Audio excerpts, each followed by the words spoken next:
Hello दोस्तों, कैसे हैं आप सभी को मेरा नमस्कार।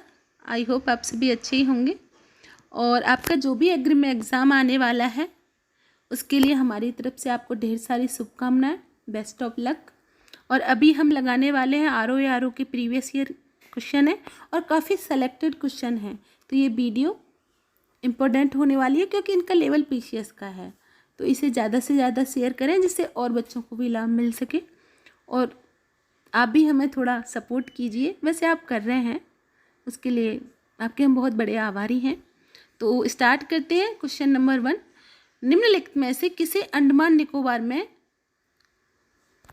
जो अंडमान निकोबार की जेल थी वहाँ पर भेजा गया, तो वो कौन थे? तो उसका ऑप्शन राइट आंसर है option B, Vinayak Damodar Savarkar ji. Option B. इन्हें प्यार से वीर सावरकर जी भी कहते थे। इन पर इन्हें जेल क्यों हुई? तो नासिक जिले के कलेक्टर थे जैक्सन। इनकी हत्या के षड्यंत्र के रूप में इन्हें ये सज़ा दी गई और इनकी जो सज़ा का समय था ये कितना था दोस्तों? तो ये 50 ईयर था, 50 साल। और इन्हें अंडमान निकोबार की जो जेल थी, कौन सी जेल थी? ये सेलुलर जेल, इसमें भेजा गया। और इनका जन्म कब हुआ था? तो इनका जन्म हुआ था 28 मई 1883 को। नासिक जिले के भागुर गांव में इनका जन्म हुआ था। इन्होंने कई ग्रंथों की रचना की जिसमें भारतीय स्वतंत्रता का युद्ध, मेरा आजीवन कारावास, अंडमान की प्रतिध्वनियाँ और जेल में हिंदुत्व। और इन्होंने एक 1909 में 1999 में इन्होंने एक बुक लिखी थी जिसका नाम था the Indian war of independence 1857। इन्होंने ही जो 1857 की क्रांति थी उससे पहली अंग्रेज़ों के खिलाफ आज़ादी की लड़ाई घोषित किया या कहा। इन्होंने इसे स्वतंत्रता संग्राम का नाम दिया। ये जो सावरकर जी थे, इन्हीं के नाम पर पोर्ट ब्लेयर में हवाई अड्डे का नाम वीर सावरकर अंतर्राष्ट्रीय हवाई अड्डा रखा गया इनके सम्मान में। ये एक स्वतंत्रता सेनानी भी थे, एक क्रांतिकारी भी थे और ये एक राजनीतिक, एक दार्शनिक, एक लेखक भी थे। नेक्स्ट क्वेश्चन दोस्तों, मथुरा कला में विकसित हुई जो निम्नलिखित में से किस नदी के किनारे पर स्थित है? ये जो मथुरा कला के बारे में पूछ रहे हैं, तो हमारा मथुरा किस नदी पर है? तो option C right answer, Yamuna नदी पर। ये हमारी कृष्ण की जन्मभूमि है, आप सभी जानते हैं। और यहीं पर मथुरा कला शैली, इसमें कई प्रकार की शैलियाँ थी जिसमें मथुरा कला शैली, बरहुत कला शैली, सांची कला शैली, इन श्रेणियों का मिश्रित का। और ये श्रेणियाँ कब प्रचलित थीं? तो ये कुषाण काल में ये मथुरा में प्रचलित थी ये शैलियाँ। ये जो मथुरा की जो कलाकृतियाँ थीं इसमें पत्थर की मूर्तियाँ, प्रतिमाएं, प्राचीन वास्तुखंड, मिट्टी के खिलौने, मिट्टी को पका के मिट्टी के बने हुए खिलौनों को पका के मिट्टी के खिलौने भी इसमें सम्मिलित थे। जो मथुरा कला की जो मूर्ति के प्रथम दर्शन या पहचान किसने की थी? तो एक साइलेंस नाम के व्यक्ति थे, उन्होंने की थी। और कब की थी दोस्तों? तो इन्होंने की थी 1836 ईस्वी में इन्होंने इसकी पहचान की थी। और ये जो सारे जो ये प्राचीन वास्तुखंड, प्रतिमाएं, मूर्तियाँ, खिलौने ये कहाँ पर संग्रहित किए गए हैं? तो एक कलकत्ता के एक संग्रहालय में इन्हें संरक्षित किया गया है। नेक्स्ट क्वेश्चन दोस्तों, लोकसभा में कोई भी धन विधेयक निम्नलिखित की पूर्व अनुमति के बिना प्रस्तुत नहीं किया जा सकता। इसमें पूछा है नहीं किया जा सकता। तो option D right answer, Bharat के प्रधानमंत्री। तो कोई भी धन प्रस्ताव या धन विधेयक राष्ट्रपति की स्वीकृति के बिना लोकसभा में प्रस्तुत नहीं किया जा सकता। ऐसे विधेयकों के लिए पहले हमें राष्ट्रपति से क्या लेनी पड़े? राष्ट्रपति से पहले सहमति लेनी होगी और सहमति लेना आवश्यक ही है, बहुत आवश्यक है, लेनी ही लेनी है। अच्छा, धन विधेयक को किस आर्टिकल में बताया गया है? तो आर्टिकल 110 में हमारा धन विधेयक है। नेक्स्ट क्वेश्चन दोस्तों, भारत सरकार की ओर से करेंसी नोट जारी करने के लिए कौन सा संगठन जिम्मेदार है? जो हमारी करेंसी है, इसे कौन जो है जारी करता है? अब तो इसमें ऑप्शन सी राइट आंसर है दोस्तों, भारतीय रिजर्व बैंक, आरबीआई। आरबीआई जो है ये हमारी नोट जारी करती है। जो आरबीआई है ये किस आयोग की सिफारिश से बनी थी? तो हिल्टन यंग आयोग की सिफारिश से आरबीआई की स्थापना हुई। और कब हुई थी? तो ये हुई थी 1935 में इसकी स्थापना हुई थी दोस्तों। और इसमें कम से कम 5 करोड़ रुपए का जो है पूंजी का इसमें निवेश हुआ। और इसको जो इसका राष्ट्रीयकरण कब हुआ दोस्तों? तो इसका राष्ट्रीयकरण हुआ था जो है 1949 में, 949 में दोस्तों इसका राष्ट्रीयकरण होता है। और हाँ, ये जो बैंक है भारत सरकार की एक केंद्रीय बैंक है। इसकी 3 महत्वपूर्ण भूमिका हैं। क्या क्या है? नंबर 1, देश की मौद्रिक बैंक के रूप में भी इसे जाना जाता है। मौद्रिक तथा बैंकिंग संरचना की ये सर्वोत्तम संस्था भी है और इसका संरक्षण और ये जो है अभिरक्षा भी करती है। और नंबर 3, देश के औद्योगिक तथा कृषि विकास के लिए इसका महत्वपूर्ण योगदान है। जितने भी किसान होते हैं उन्हें लोन और ये सब यही आरबीआई प्रोवाइड कराती है। नेक्स्ट क्वेश्चन दोस्तों, निम्नलिखित में से किस घटना के बाद रविंद्रनाथ टैगोर ने अपनी जो नाइटहुड की उपाधि थी वो ब्रिटिश सरकार को वापस कर दी या लौटा दी? तो ये ऑप्शन भी राइट आंसर है, जलियांवाला बाग हत्याकांड। क्या हुआ दोस्तों, ये जो जलियांवाला हत्याकांड था ये कैसे हुआ कि जो ये हमारा रॉलेट एक्ट जो बिना दलील बिना वकील के किसी को भी जेल में डाल देते थे उसके खिलाफ था। इसे हम काला कानून भी कहा गया। तो इसमें डॉक्टर सतपाल को और सैफुद्दीन को जेल भेज दिया गया। इसी के उपलक्ष्य में बैसाखी का दिन था और यहाँ पे जो है मेला लगा हुआ था और लोग जो है ये जो है जलियांवाले बाग में इकट्ठा होने लगे और केक सभा का आयोजन करते हैं या बैठते हैं, जो भी अनशन वगैरह पर आपस में बातचीत करेंगे। तो यहाँ पे लोग इकट्ठे हो रहे थे। लोग इकट्ठे होते गए तो तभी जो ये था जनरल माइक ओ डायर, इसने क्या हुआ, यहाँ पे निहत्थे मासूम बच्चे औरत बूढ़े जवान सभी थे, इसमें इन पे गोलियों का ऑर्डर दे दिया और गोली चलवा दी। ये इतना भयानक नरसंहार था कि इसमें एक के ऊपर एक जो है मतलब मैं बोल नहीं सकती, मुझे थोड़ा ठीक नहीं लगता, गिरा दिया गया क्योंकि इतना भीषण नरसंहार था कि भाग रहे हैं इधर उधर, सब तरफ से जो है गोलियां बरसाई जा रही है। कुआं था, कहा जाता है कि उस कुआं में लोग जान बचाने को और वहाँ पे भी उनकी मौत हो गई। इतना भयानक दृश्य था। तो ये एक भीषण नरसंहार था। इसी के उपलक्ष्य में जो है रविन्द्रनाथ टैगोर ने ये जो ब्रिटिश सरकार ने इन्हें नाइटहुड की उपाधि थी ये वापस कर दी। बट ये सब होने के बाद ये ना क्रांतिकारियों में इससे ना खून में उबाल आ गया। लेकिन जो ये जो थे ऊधम सिंह जी, इन्होंने सोच लिया था कि इसके गुनाहगार को छोड़ूंगा नहीं। तो इन्होंने ऊधम सिंह ने लंदन में जाकर ओ डायर को 1940 में गोली मार दी और इनकी हत्या कर दी। नेक्स्ट क्वेश्चन दोस्तों, निम्नलिखित में से कौन प्रसिद्ध कथक नर्तक हैं? तो कौन है दोस्तों? ऑप्शन ए राइट आंसर है, बिरजू महाराज। ये कहाँ से हैं? तो ये यूपी के लखनऊ से हैं, लखनऊ से हैं। और जो है ये किस घराने से संबंध है इनका? तो इनका घराना है कालिका बिंदादीन इनका घराना है। और इन्हें जो है 1946 में 1986 में इन्हें पद्म विभूषण पुरस्कार से सम्मानित किया गया। 1986 में पद्म विभूषण पुरस्कार से इन्हें सम्मानित किया तथा इन्हें कुछ उपाधियां और मिली, कालिदास सम्मान तथा संगीत नाटक अकादमी पुरस्कार से भी इन्हें सम्मानित किया गया। नेक्स्ट क्वेश्चन दोस्तों, निम्नलिखित में से उदारवादियों की कौन सी मांग को मार्ले मिंटो सुधार में स्वीकार कर लिया गया? तो ये कौन सी थी दोस्तों?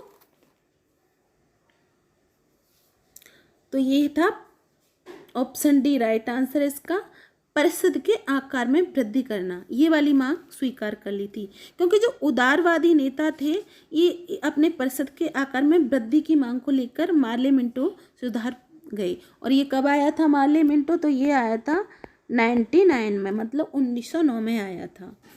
मार्ले मिंटो सुधार 1909 में आया था। और इन्होंने इस जो इनकी जो मांग थी इसे स्वीकार कर लिया गया। इनमें एकमात्र सबसे पहले सदस्य कौन बने थे? तो इसमें बने थे Satyendra P Sinha. Next question दोस्तों,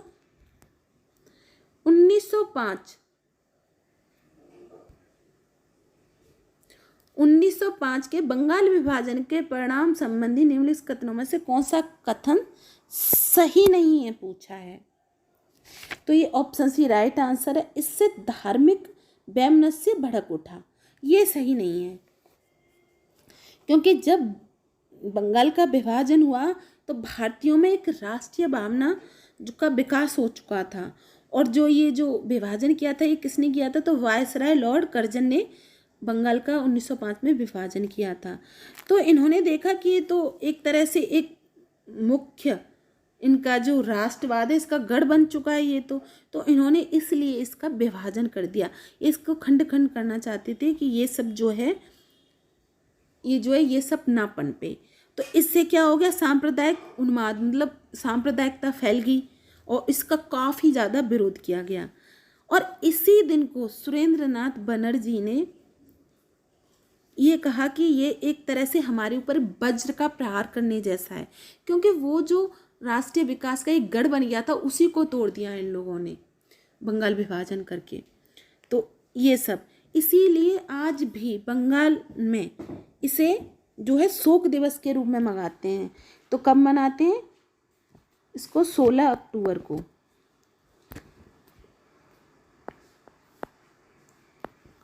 16 अक्टूबर 1905 इसे ये राष्ट्रीय शोक दिवस के रूप में बंगाल के लोग मनाते हैं। तो 16 अक्टूबर को क्या मनाया जाता है बंगाल में? राष्ट्रीय शोक दिवस इसे घोषित कर दिया गया। नेक्स्ट क्वेश्चन दोस्तों, सुरक्षात्मक भेदभाव की नीति किसको प्रोत्साहन देती है?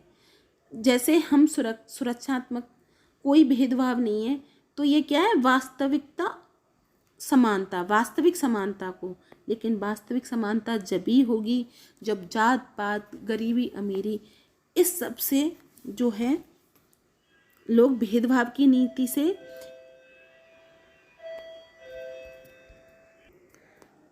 तो इसीलिए जो इक्वलिटी या भेदभाव की नीति है, जो इसे हटा के भेदभाव की नीति को, एक इक्वलिटी को, समानता को जब प्रोत्साहन मिलता है तो लोग क्या करते हैं?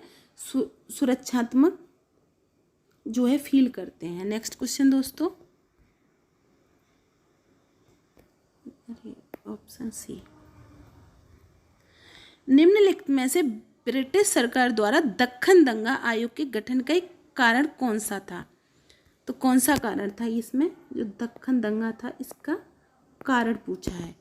तो इसमें था ऑप्शन बी राइट आंसर, दंगों के कारणों की छानबीन करना। क्यों करना? क्योंकि ये जो दंगे हुए थे ये क्यों हुए इसके लिए। तो ये दंगे हुए थे, ये जो दंगे थे ये कहाँ से कहाँ? ये तो एक किसान और साहूकारों के विरुद्ध ये दंगे हुए थे।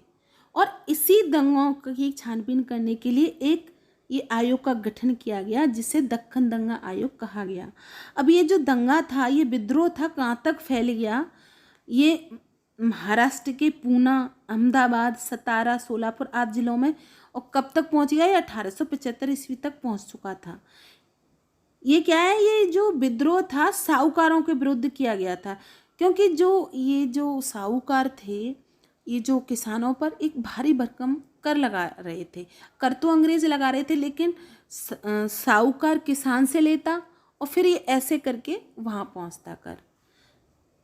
तो अब जब ये किसान भड़क गए अब देखा कि तो जगह जगह दंगे और उत्पात हो रहा है, तो किसानों की स्थिति, क्योंकि उस टाइम पे सिंचाई के इतने संसाधन नहीं थे, इतनी फसल नहीं होती थी, और कर भूमि के अकॉर्डिंग दिया जाता था, कभी बारिश हो रही है नहीं हो रही है, तो इस प्रकार जो है किसान भड़क गए थे और जगह जगह दंगा फसाद ये सब कर रहे थे। तो इनकी स्थिति के सुधार के लिए जो एक अधिनियम बनाया गया, और ये कब बनाया गया अधिनियम, तो ये बनाया गया 1879 में, और इसका नाम क्या रखा गया, तो दक्खन कृषक राहत अधिनियम, इसको ये कहा गया, इसे पारित किया गया। नेक्स्ट क्वेश्चन दोस्तों, ईस्ट इंडिया कंपनी के उस अधिकारी की पहचान कीजिए जिसने ब्राह्मी और खरोष्टी लिपियों का अध्ययन किया और इन्होंने मौर्य राजनीतिक इतिहास को नई दिशा दी। तो ये कौन सा था, option D right answer, James है। ये जो जेम्स थे ईस्ट इंडिया कंपनी के एक अधिकारी के रूप में नियुक्त थे, और इन्होंने ही 1837 में जो है ये ब्राह्मी और खरोष्टी लिपियों को पढ़ने में सफलता प्राप्त कर लेते हैं, जिससे जो मौर्यकालीन अभिलेख थे, सिक्के थे, इनका जो राजनैतिक पूरा इतिहास था इसका पता चला। कुछ सिक्कों पे प्रियदर्शी लिखा हुआ था। इसका अर्थ क्या होता था, इसका अर्थ होता सुंदर मुखाकृति वाला राजा, और तथा कुछ अभिलेखों पर राजा का नाम भी लिखा हुआ था। तो क्या लिखा हुआ था, सम्राट अशोक। तो ये सब जो है इस लिपि को पढ़ने से ये हमें जानकारी मिली। कुछ प्रशस्ति भी होती हैं, अभिलेख भी होते हैं, उनको भी इन्होंने पढ़ा था, जिसमें युद्धों का वर्णन, महात्मा बुद्ध के बारे में भी वर्णन मिलता है। नेक्स्ट क्वेश्चन दोस्तों, फारसी क्रांतिकारी मैडम भीकाजी कामा ने एक साप्ताहिक पत्रिका आरंभ की थी, उसका नाम क्या था, तो ऑप्शन बी राइट आंसर, उसका जो है नाम था वंदे मातरम। जो ये जो क्रांतिकारी थे, ये पारसी क्रांतिकारी थे, और इन्होंने पेरिस में, ये जो है पेरिस में वंदे मातरम नामक साप्ताहिक पत्रिका की शुरुआत की या प्रारंभ किया। इनका जन्म कब हुआ था, तो 24 सितंबर 1861 ईस्वी को हुआ था, और इन्होंने 22 अगस्त 1907 को क्या करा, जो अंतर्राष्ट्रीय कांग्रेस की बैठक हो रही थी, अंतर्राष्ट्रीय इंटरनेशनल, उसमें तिरंगा फहरा दिया। तो इन्हें लोग प्यार से भारत की क्रांति की माँ भी कहने लगे। नेक्स्ट क्वेश्चन दोस्तों, निम्नलिखित कथन को पढ़िए और इसके कहने वाले व्यक्ति की पहचान कीजिए। भारत में सामुदायिक समूहों की वास्तविकताओं को मान्यता दिए बिना यहाँ यूरोपीय लोकतंत्र को लागू नहीं किया जा सकता। भाई, भारत के जो भी समुदाय हैं उनको मान्यता तो देनी पड़ेगी, इनका कहना ये था। तो ये ऐसे व्यक्ति कौन थे, ये थोड़ा ये पढ़िए है, थोड़ा ऊपर नीचे बस हो गया है। तो ये थे, ऑप्शन सी राइट आंसर है, मोहम्मद इकबाल। इन्होंने कहा कि भारत में जो सामुदायिक समूह है इन्हें तो मान्यता देनी ही पड़ेगी, नहीं इसके बगैर कुछ नहीं हो सकता। नेक्स्ट क्वेश्चन दोस्तों,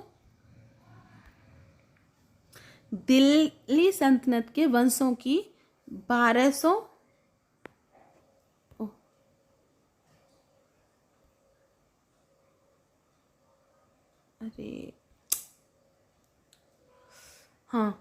1206 से 1526 ईस्वी तक की क्रमानुगत सूची बनाइए।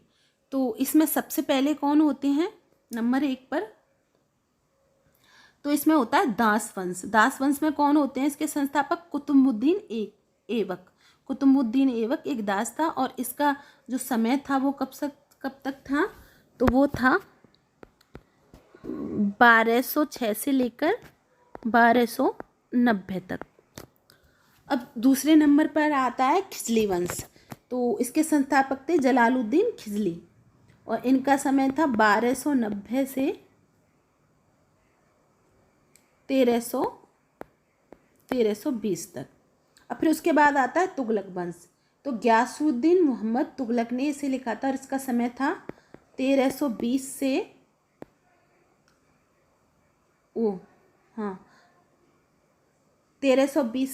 1414। फिर उसके बाद आता है सैयद वंश 1414 से 1451 तक। फिर सबसे लास्ट में आता है लोधी। ये इसके संस्थापक कौन थे? सैयद वंश के खिज्र खां थे और लोधी वंश के बहलोल लोधी थे। इनका 51 से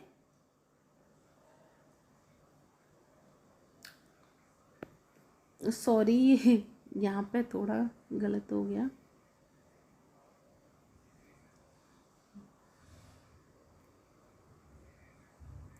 1451 है या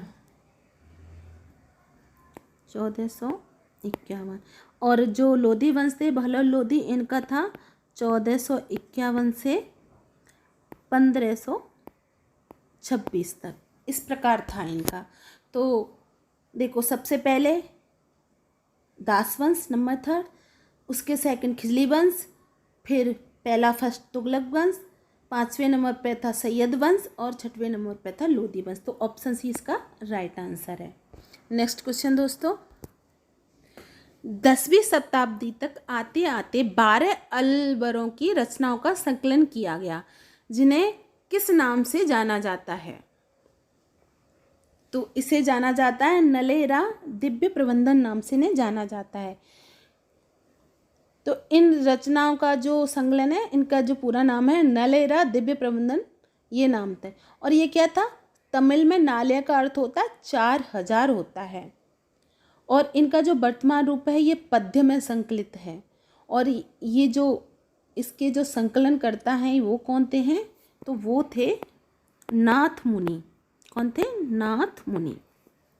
और इन्हें आजकल पद्य में ही गाया जाता है। नेक्स्ट क्वेश्चन दोस्तों, सारे जहां से अच्छा, सब गालो एक बार, हिंदोस्तां हमारा, ये पंक्ति प्रारंभ से होने वाले प्रसिद्ध गीत को किसने लिखा है? सारे जहां से अच्छा। तो ये ऑप्शन ए राइट आंसर है। ऑप्शन ए राइट आंसर है, मोहम्मद इकबाल। किसने लिखा है? मोहम्मद इकबाल ने। नेक्स्ट क्वेश्चन दोस्तों, भारत की सामाजिक आर्थिक असमानताओं को निम्नलिखित में से किसके द्वारा समाप्त नहीं किया जा सकता? तो ये कैसे नहीं समाप्त किया जा सकता दोस्तों? निर्धन लोगों को सहायता अथवा कर्ज देकर। ऑप्शन बी इसका राइट आंसर है। क्योंकि कर्ज देकर या फिर आर्थिक सहायता करके जो उनके अंदर भेदभाव है, जो गरीबी अमीरी है, जो जाति पाति की खाई है, उसे नहीं पाट सकते। तो इसको कैसे पाटा जा सकता है दोस्तों? इसमें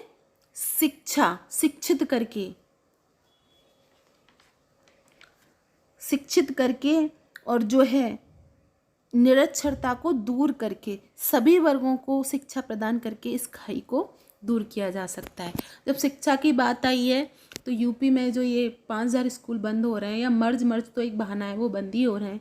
तो देखो, मैं भी ट्रेनिंग पे गई थी, मैंने देखा कि सिर्फ ST SC के बच्चे थे वहाँ पे। और कंडीशन ये थी कि मुझे प्रोफाइल बनाने को बोला गया था कि इनकी थोड़ा बारे में जो है आप बनाइए। तो उसमें क्या था कि माँ जो है कारखाने गई है, बाप रिक्शा चला रहा है, बच्चा सिर्फ वहाँ पे कुछ खाने को मिल जाए और थोड़ा मैं पढ़ लूँ, वो इसलिए आ रहा था। और वहाँ स्कूल में कंडीशन क्या थी इनको?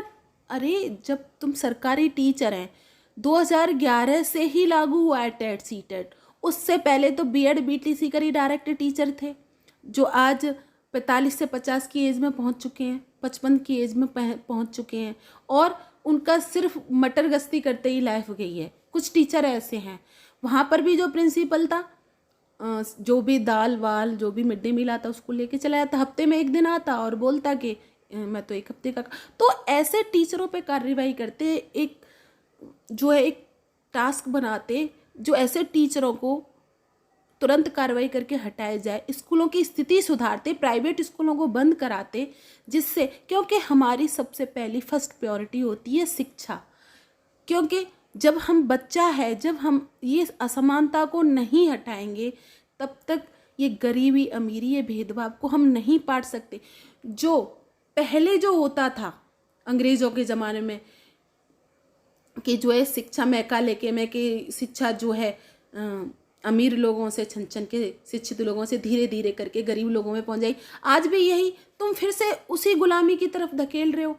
देश में क्या होगा? अशिक्षा बढ़ेगी। जो लोग गरीब हैं, जो नहीं जा सकते, वो 15 किलोमीटर बच्चे को छोड़ने जाएंगे कि मजदूरी करेंगे? दूसरी बात, और वो अगर पढ़ेंगे नहीं तो क्या है, मजदूरों की फौज खड़ी होगी, वो यहाँ पे क्या करेंगे? मस्जिद धन मतलब धर्म पे और इसी पे लड़ते मरेंगे। अरे आपको मौका मिला है इस देश में कुछ करने का, ये जन्म बार बार नहीं मिलता है, तो इसको कुछ ऐसा करके जाओ कि तुम्हारा एग्जाम्पल दिया जाए। बस मैंने इतना थोड़ा ही दूर टाइम आपका ख़राब किया, लेकिन क्या करूं, भावनाएं जज्बात है, नहीं रहा जाता। नेक्स्ट क्वेश्चन, निम्नलिखित में से कौन सा सबसे लंबा नदी बांध है? तो इसका राइट आंसर है हीराकुंड बांध। ये जो हीराकुंड बांध है ये सबसे लंबा नदी बांध है। और ये कहाँ पर है, किस राज्य में? तो ये ओडिशा राज्य में महानदी पर बनाया हुआ है। और ये इसकी जो ऊंचाई है, इसकी ऊंचाई कितनी है? तो 61 मीटर इसकी ऊंचाई है। और इसकी लंबाई कितनी है? तो इसकी टोटल लंबाई है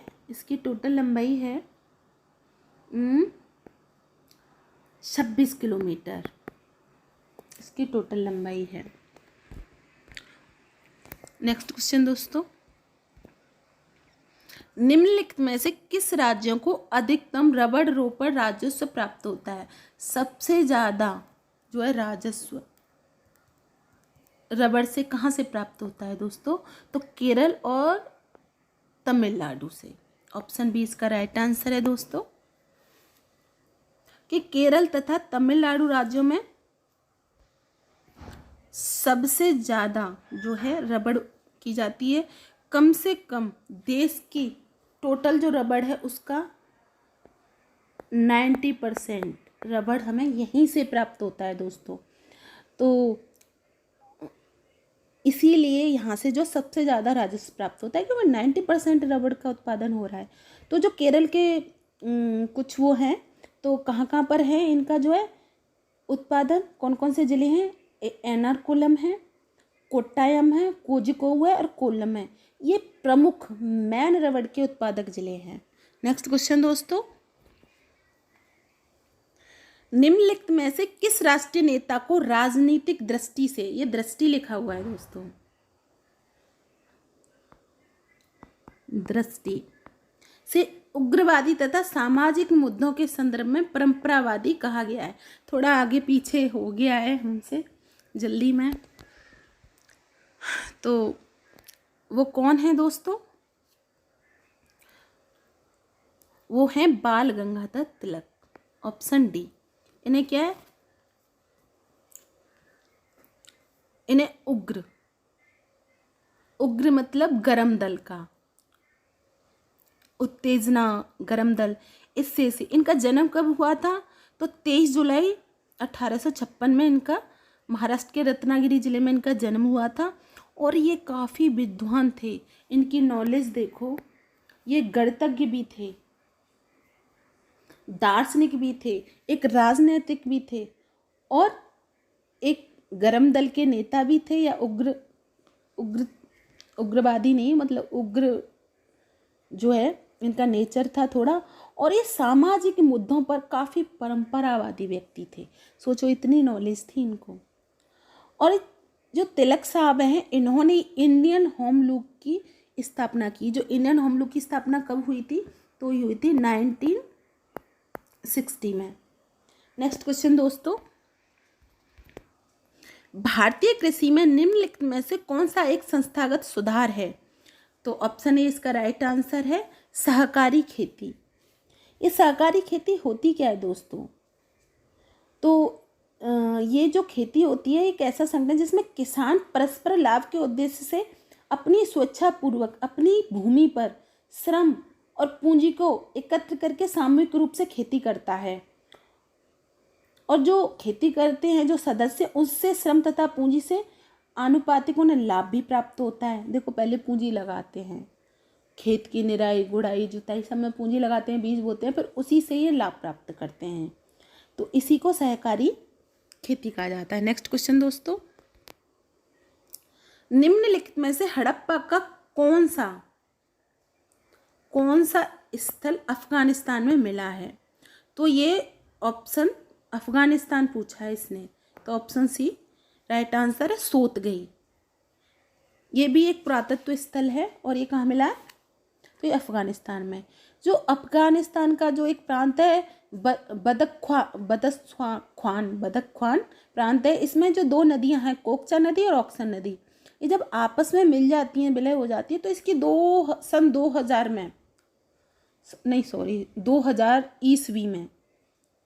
2000 ईस्वी में स्थापित जो ये सिंधु घाटी सभ्यता की एक व्यापारिक बस्ती हुआ करती थी।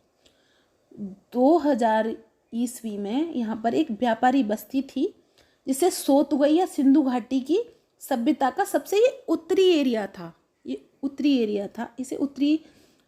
इसे एक उत्तरी पुरास्थल माना जाता है। और ये जो सोतगई पुरास्थल की खोज थी, ये कब हुई थी? इसकी खोज हुई थी 1976 में। नेक्स्ट क्वेश्चन दोस्तों, विद्वानों के अनुसार स्वतंत्रता के बाद गांधी जी के जीवन का श्रेष्ठतम क्षण क्या था? भाई, इनको काफ़ी उस टाइम पे वाहवाही मिली। तो ये था, उन्होंने सांप्रदायिक शांति बहाल करने की कोशिश की, क्योंकि ऐसा हुआ था दोस्तों कि काफ़ी जो है दंगा फसाद हो रहा था। और ये कहाँ हो रहा था? ये नोवाबली में हो रहा था, बंगाल साइड में।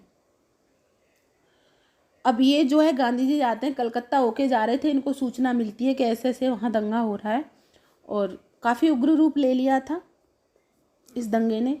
इसमें क्या है, हिंदू मुसलमान का भी डाल दिया था। तो अब इसीलिए एक सांप्रदायिक दंगा बन चुका था। तो इसकी बहाली की कोशिश किसने की? तो गांधी जी ने की। गांधी जी वहाँ जाते हैं तो इस सांप्रदायिक दंगे को ये शांत कराने की कोशिश करते हैं और दंगा शांत हो जाता है। तो इसीलिए जो है, जो लॉर्ड माउंटबेटन था वायसराय, इन्होंने इसको क्या कहा? अकेले आदमी को शांत करने के कारण वन मैन बाउंड्री फोर्स कहा इन्होंने, कि एक फोर्स की बराबर है अकेले गांधी जी, ये उपाधि। तो इनके लिए ये काफ़ी मतलब इनको खुशी महसूस हुई, या एक तरह से इनके लिए एक बहुत अच्छा क्षण था ये, वाहवाही मिल रही थी गांधी जी को। नेक्स्ट क्वेश्चन, महात्मा गांधी अपना राजनीतिक गुरु किसे मानते थे? तो किसे मानते थे दोस्तों? ये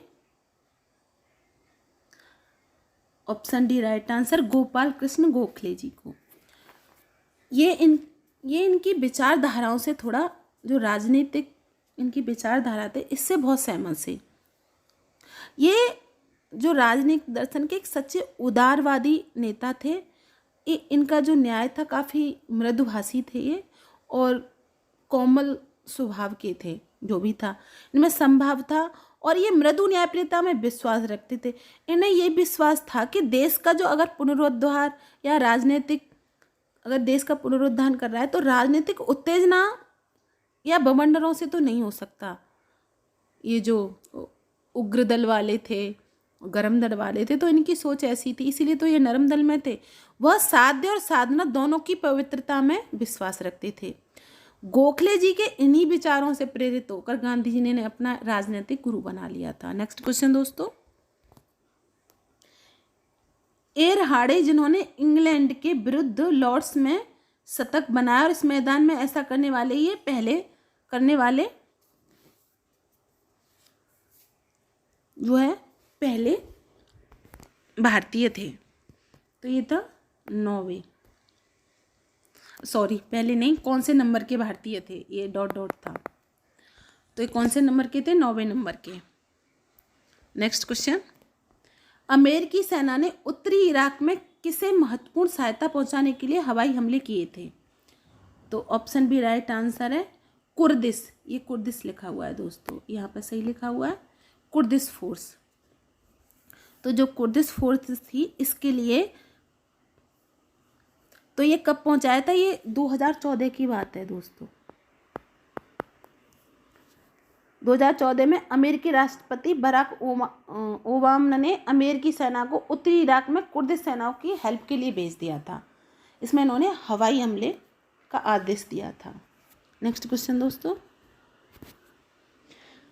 अमेरिका में भारतीय मूल के गणितज्ञ ने गणित का नोबेल पुरस्कार जीता, उनका नाम क्या था?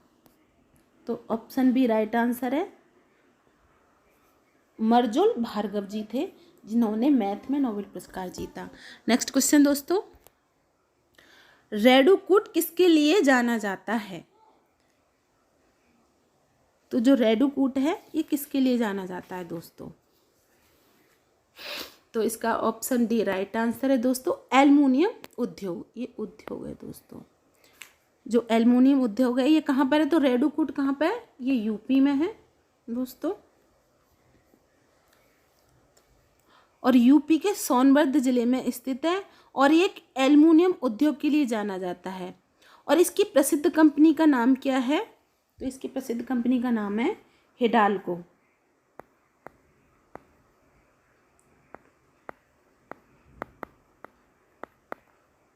हिंडाल्को इसकी कंपनी का नाम है। और इसकी स्थापना कब हुई थी इस कंपनी की? तो 1962 में इसकी स्थापना होती है दोस्तों। नेक्स्ट क्वेश्चन दोस्तों,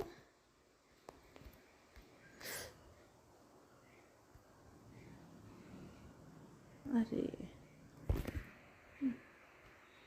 मत कर, नेक्स्ट एक क्वेश्चन रह गया है। अरे क्यों नहीं जा रहा, बैक क्यों नहीं हो रहा? एक मिनट। हाँ, ये क्वेश्चन पीछे थोड़ा आगे पीछे हो गया था। तो ब्रह्मोस, पाकिस्तान घबराया हुआ है। ब्रह्मोस प्रक्षेपास्त्र के जिस उन्नत स्वरूप को जुलाई 2014 में चांदीपुर से छोड़ा गया, उसकी क्षमता युद्ध जो शस्त्र है उसमें कितनी है? तो ऑप्शन ए राइट आंसर है 200 से 300 ग्राम। ये क्या ले जा सकता है? विस्फोटक।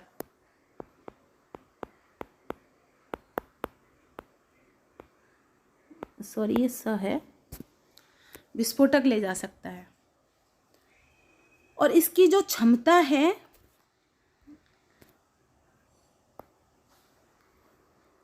फिर से लिखते हैं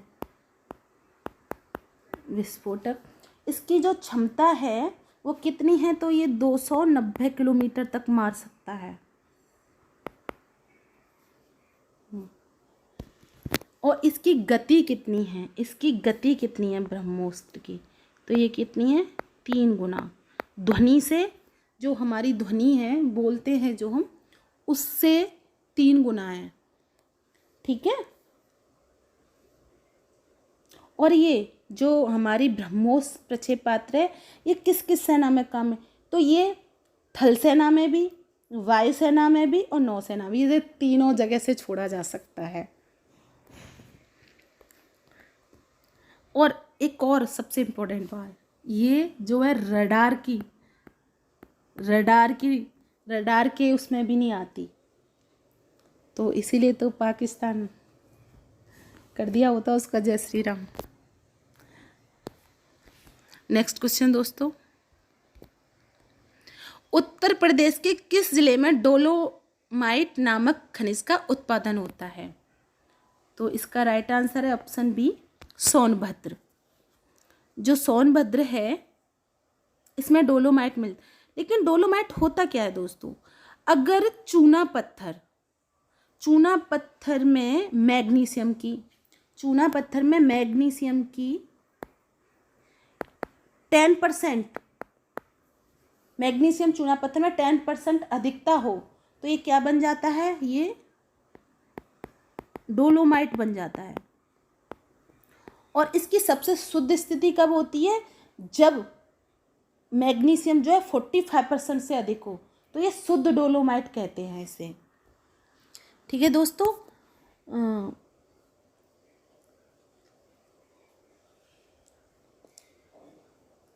अब इसका फॉर्मूला लिख दें क्या? लिख देते हैं। तो इसका फॉर्मूला है, रासायनिक सूत्र क्या है? CaCO3 इंटू Mg मैग्नीशियम और CO3, ये इसका रासायनिक सूत्र है। इसका 90% उपयोग किस किस में होता है? तो लोहा इस्पात उद्योग में 14% होता है, उर्वरक में 2%, और सीसा तथा और मिश्र धातुएं जो बनती हैं उसमें भी होता है। और ये कहाँ पे है? तो उत्तर प्रदेश के सोनभद्र और मिर्जापुर के कजराहट क्षेत्र में है। इसका उच्च स्तर डोलोमाइट उपलब्ध है सोनभद्र और मिर्जापुर में, मतलब शुद्ध या काफ़ी उच्च स्तर का है। और जो एक और प्रकार का डोलोमाइट है चाइनाइक्ले डोलोमाइट, कहाँ पर? तो ये बांदा में भी प्रसिद्ध है। तो नेक्स्ट क्वेश्चन दोस्तों, डोलोमाइट आ जाए तो सोनभद्र और मिर्जापुर, मूवी मिर्जापुर। निम्नलिखित में से कौन सी बहुउद्देशीय नदी घाटी परियोजना बेतवा नदी पर बनाई गई है? तो कौन सी बनाई गई? Option C right answer, Mata Tila बांध परियोजना जो है बेतवा नदी पर बनाई गई है। नरौरा बांध कहाँ पर है? तो ये यूपी में है। नेक्स्ट क्वेश्चन दोस्तों, निम्नलिखित में से कौन सा बांध यंत्र सबसे प्राचीन है? तो सबसे प्राचीन बताओ। माँ सरस्वती के हाथों में विराजमान है बीड़ा, सितार, पंडित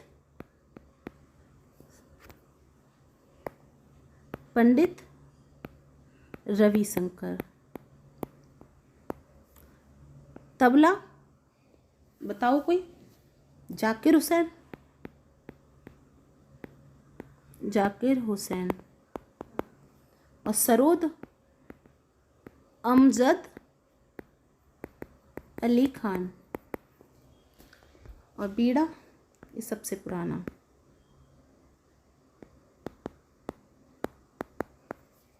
नेक्स्ट क्वेश्चन दोस्तों, लोकसभा के नए उपाध्यक्ष किस राजनीतिक दल से हैं? तो इसका राइट आंसर है ऑप्शन सी। ये अब का नहीं है दोस्तों, ये कब का है? तो ये है 2014 से 2019 तक। 2014 से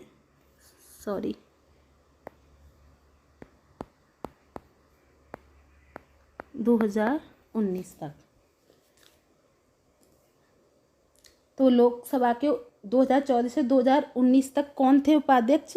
तो एम थम्बी दुरई थे, जो ऑल इंडिया अन्ना द्राविड़ मुत्रेम कड़गम आंध्रा द्रमुक पार्टी के वरिष्ठ नेता थे। अब ये आपको तो पता ही है, ये द्रम कहाँ होता है, तमिलनाडु कन्नड़ लैंग्वेज है। यह लोकसभा के उपाध्यक्ष के पद पर दूसरी बार आसीन हुए थे, जबकि पहली बार ये कब हुए थे?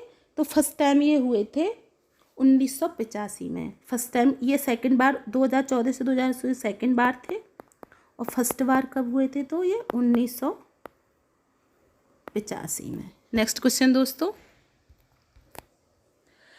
प्रदेश के किस जिले में विकलांगों के लिए प्रथम विश्वविद्यालय खोला गया है? विकलांगों के लिए इंपॉर्टेंट क्वेश्चन है। तो कहाँ खोला गया है? एक का पूरा है Chitrakoot, option D right answer. Next question दोस्तों, प्रधानमंत्री नवाज शरीफ का इस्तीफा की मांग कर रहे पाकिस्तान के, मतलब कर चुके, मतलब दे चुके, ये पुरानी बातें हैं, पाकिस्तान के विपक्ष के नेता का नाम है। तो ये कौन थे जिन्होंने इस्तीफा की मांग की थी? Option C right answer, Imran Khan. और इमरान खान के तो साथ बहुत बुरा हुआ है, पाकिस्तान में तो आदमियों का भी रेप हो जाता है। नेक्स्ट क्वेश्चन, 2011 की जनगणना की अंतिम रिपोर्ट के अनुसार प्रदेश का लिंगानुपात निम्नलिखित में से क्या है? तो ऑप्शन बी राइट आंसर है 912 महिलाओं पर 1000 पुरुष हैं। नेक्स्ट क्वेश्चन दोस्तों, 18वां सार्क सम्मेलन कहाँ पर हुआ था? तो ये नेपाल की राजधानी काठमांडू में हुआ था। नेक्स्ट क्वेश्चन दोस्तों, प्रसिद्ध हिंदी लेखक राहुल कृत्यायन का जन्म कहाँ पर हुआ था? किस जनपद में हुआ था? तो ये उत्तर प्रदेश के आजमगढ़ में हुआ था। और कब हुआ था? 9 अप्रैल 1893 ईस्वी में। नेक्स्ट क्वेश्चन दोस्तों, कौन सा नगर अफीम के उत्पादन से संबंधित है या संबंध रखता है? तो ये क्या है? अरे यूपी वाले तो खूब नशा कर रहे हैं। तो ये है यूपी के गाजीपुर से।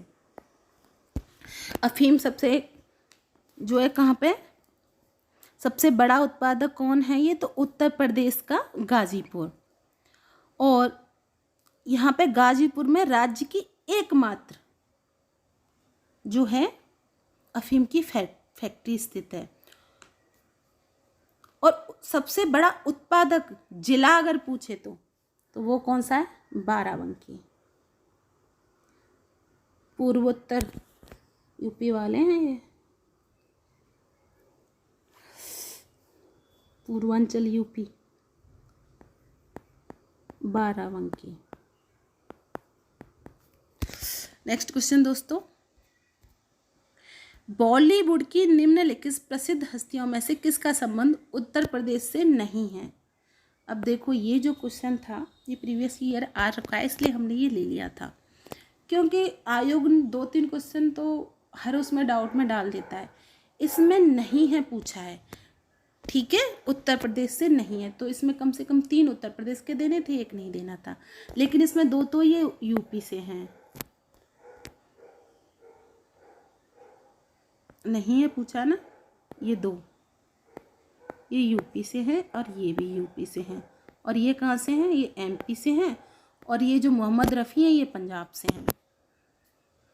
तो अब इसमें तो ये और ये दोनों राइट हो गए, और इसमें सिर्फ एक ऑप्शन में तो एक आना चाहिए।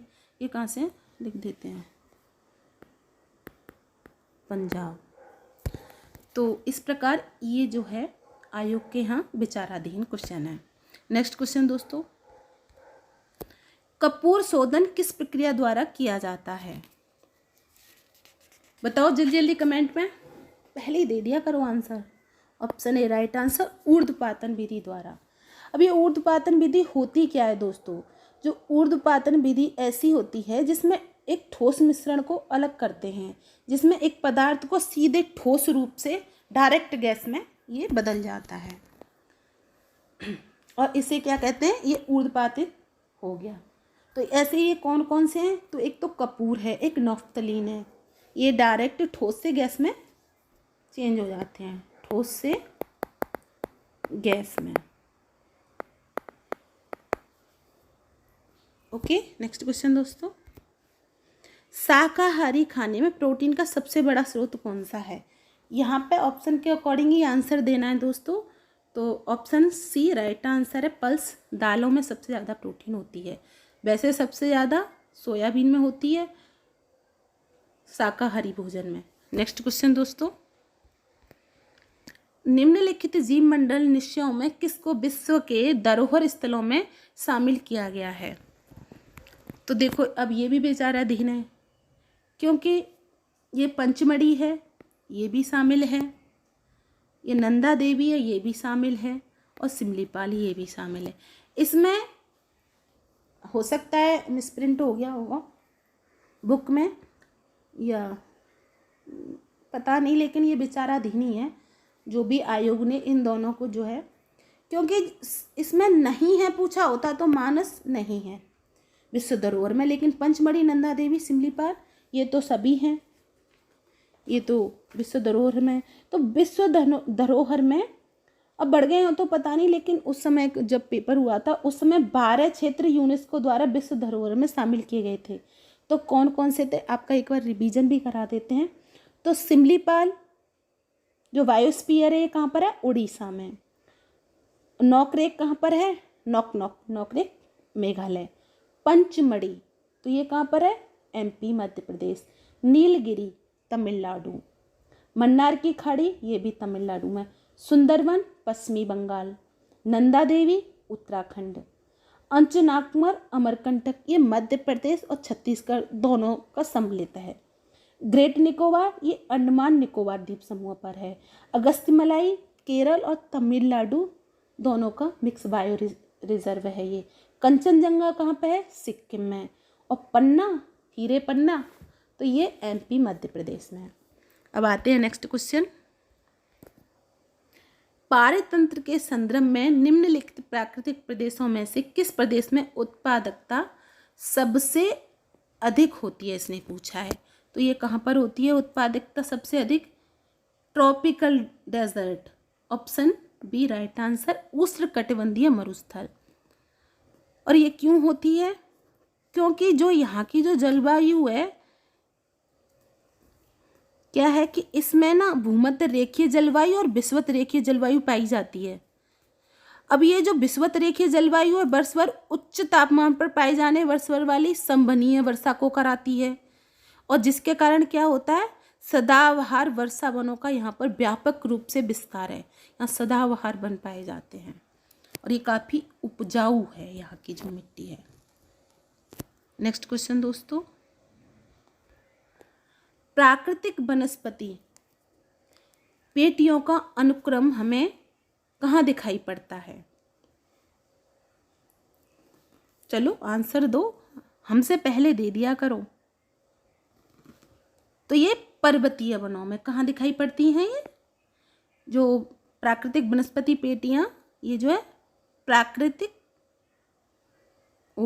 पर्वतीय वनों में पाई जाती हैं। ये जो पेटियों का अनुक्रम है वहीं पर दिखाई पड़ता है। नेक्स्ट क्वेश्चन दोस्तों, कर्तन और दहन कृषि को मिल्पा के रूप में जाना जाता है। ये ऐसी कौन सी कृषि है जिसका नाम कर्तन और दहन है? तो ये मैक्सिको में पाई जाती है, ऑप्शन भी राइट आंसर है। लेकिन इसे कर्तन दहन क्यों कहते हैं?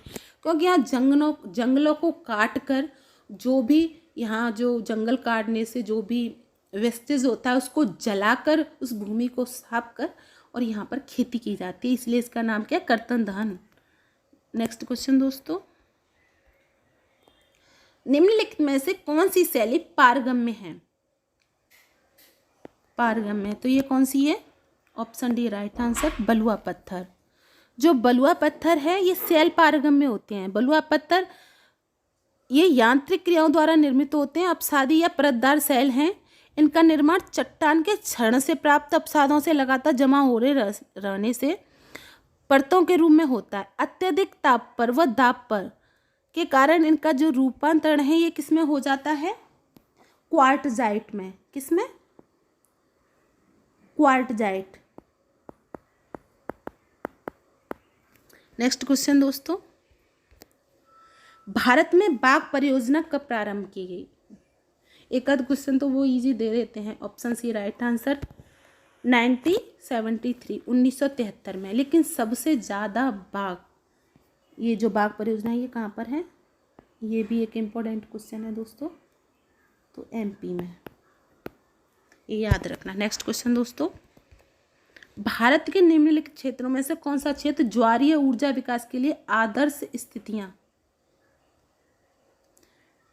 आदर्श स्थितियां प्रदान करता है? तो ये क्या है? गल्फ ऑफ कच्छ की खाड़ी।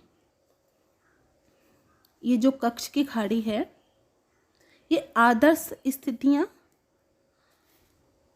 जो है देती है, क्योंकि यहाँ पे क्या है कि इसमें ज्वारीय ऊर्जा का विकास एक आदर्श स्थिति में पाया जाता है। ज्वारीय ऊर्जा, ज्वार भाटा, ये क्या है? जो मून का गुरुत्वाकर्षण होता है तो एक में लहरें ऊपर उठती हैं और एक में नीचे जाती हैं। तो एक तो 12 घंटे पे आती है, ऐसे करके इनका टाइम फिक्स होता है क्योंकि ग्रेविटी के थ्रू होता है ये जो ज्वार भाटा। तो उसी के लिए इसमें जो ऊर्जा विकास का एक आदर्श स्थिति बताया गया है। नेक्स्ट क्वेश्चन दोस्तों, लास्ट क्वेश्चन भी है। 50 क्वेश्चन थे। निम्नलिखित में से कौन सा विलुप्त ज्वालामुखी का उदाहरण है? जैसे कोई ज्वालामुखी है वो विलुप्त हो चुका है, तो ये ऑप्शन ए राइट आंसर है पोपा। और ये कहाँ पर है दोस्तों पोपा? तो ये म्यांमार में है, म्यांमार में है दोस्तों। और ये इन्हें ऐसे विलुप्त क्यों? क्योंकि इसमें सिर्फ एक बार विस्फोट या उद्गार होता है, उसके बाद इसमें दोबारा उद्गार नहीं होता। और जो इसका क्रेटर होता है दोस्तों, इसका जो मुहाना होता है कौन टाइप का, उसमें क्या होता है कि एक तो ये ठंडा हो जाता है, फिर इसमें एक झील का निर्माण हो जाता है, पानी की झील का निर्माण हो जाता है। तो इसे एक क्रेटर झील क्या है, जो ज्वालामुखी के मुहाने पे क्रेटर झील का भी निर्माण हो जाता है। इन्हें क्रेटर झील, ये क्रेटर झीलें कहाँ पे हैं? तो एक तो म्यांमार का ये पोपा है, ये इक्वाडोर का चिम्माराओ है, और ईरान का कोह सुल्तान, और ये देवबंद, ये इसके उदाहरण हैं। तो ये कई देशों में पाए जाते हैं, और फिर इस पे दोबारा तो संभावना ही नहीं है क्योंकि वो झील बन चुका है।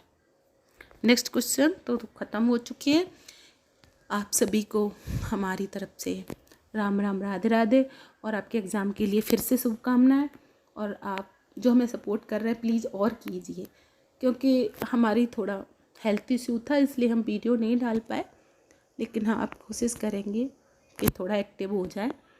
और बीच में गैप देने के लिए सॉरी, और आप सभी को राधे राधे, बाय।